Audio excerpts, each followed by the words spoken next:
Hello po teacher, so it's me Enrico Tisan Esteban. So I'm going to do the printmaking thing po, and the printmaking po that I chose po was the stencil. So here po, old paper. So step 1, we fold it like this po. And step 2 po, we fold in this, we cut po on this side. So I will draw, and then after that we will cut it using my scissors. So let's start. So I will draw something, like anything, like few designs, like let's say this, and then this, and then this, and that.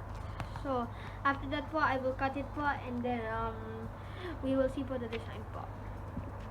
Now po that we're done cutting, so this is the thing po, this one. So now let's unfold it, and here po we have the design. Now with this hole, we will now get a paper, and then we will print it on po this po. Now po that we have our piece of paper, we will now paint the inside. So using the inside, I will use a sponge, yeah, and this is the paint. Okay, so I'm going to do a little time lapse for this. See you there po.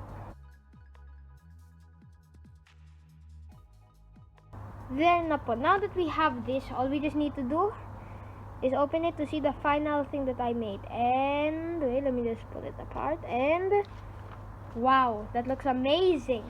And po, you can do it with as many po as you want po. So not just this, I can make more shapes. All I just need to do is use this sponge and paint po. Thank you po for watching. This is my stencil po. Thank you po for watching po. Bye bye.